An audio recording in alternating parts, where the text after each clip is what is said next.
The future depends on what you do today. Namaskar, welcome to Next IS. I hope you are doing well.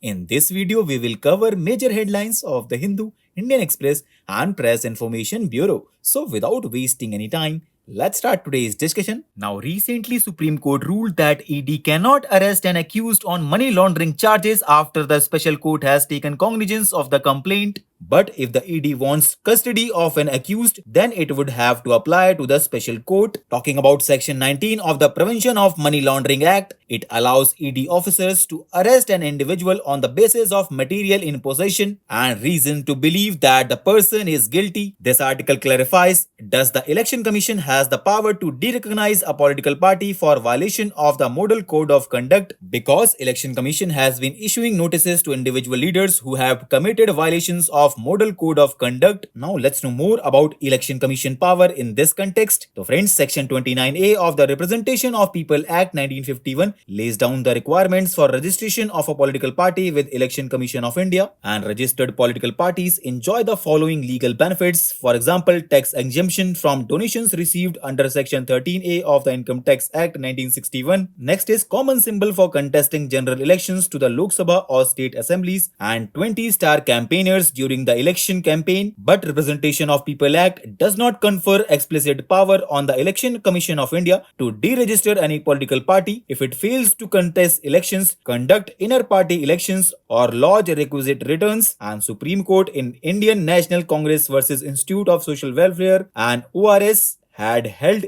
that Election Commission of India does not have the power to deregister any political party under the Representation of People Act. Now recently Supreme Court ruled that state cannot acquire property without following proper procedure under Article 300A of the Constitution, and the court highlighted 7 procedural rights, and these are right to notice or duty of the state to inform person that intends to acquire his or her property, and right of the citizen to be heard or the duty of the state to hear the objections to the acquisition. Next is right of the citizen to a reasoned decision or duty of the state to inform person of its decision to acquire a property, duty of the state to demonstrate that acquisition is exclusively for public purpose, right of the citizen to fair compensation, duty of the state to conduct procedure of acquisition efficiently and within prescribed timelines, and right of conclusion of the proceedings. Because the court held that right to private property is protected as constitutional right under Article 300A of the Constitution. Next article talks about hysterectomy, which is a surgery to remove woman's uterus. Talking about uterus, the uterus is where a baby grows when a woman is pregnant. Hysterectomy is carried out to treat health problems that affect the female reproductive system, and these include heavy periods, long-term pelvic pain, non-cancerous tumors, ovarian cancer, worm cancer, cervical cancer, or cancer of the fallopian tubes. But there are some issues linked to hysterectomy, and these include early menopause, risk of cardiovascular disease, urinary incontinence, obesity, endocrine and metabolic complications, and loss of sexual desire. Next article focuses upon West Nile virus, which is being reported from several districts of Kerala. It is commonly spread through the bite of an infected mosquito, and it can cause neurological disease and death in people. It is commonly found in Africa, Europe, Middle East, North America, and West Asia. It is a member of Flavivirus genus and belongs to the Japanese encephalitis antigenic complex of the family Flaviviridae. It was first isolated in women in West Nile districts of Uganda in 1937. Now China and Cambodia are conducting joint military exercise which is named as Golden Dragon, and these drills were first held in 2016, but in early 2017 Cambodia scrapped a similar joint exercise, Angkor Sentinel, which had been held for the preceding 7 years with US forces. Now recently India proposed a new digital competition bill 2024 that could stop tech giants like Google, Facebook and Amazon from self-preferencing their own services or using data gathered from one company to benefit another group company. It has also provisions to set presumptive norms to curb anti-competitive practices before they actually take place, and promises to impose heavy penalties which could amount to billions of dollars for violations. Now recently third session of the India-Zimbabwe Joint Trade Committee held in New Delhi, and they agreed to explore cooperation in digital transformation solutions, telemedicines, rough diamonds, fast payment systems and traditional medicine. Talking about Zimbabwe, it is a beautiful country in South Africa and it is known for its dramatic landscapes, its diverse wildlife, and its hard-working people. It is situated in central southern Africa between Limpopo and Zambezi rivers. It is a landlocked country bounded by Zambia, Mozambique, South Africa, Botswana, and Namibia. So, with this, let's conclude our today's discussion. Thanks for listening, and for regular updates,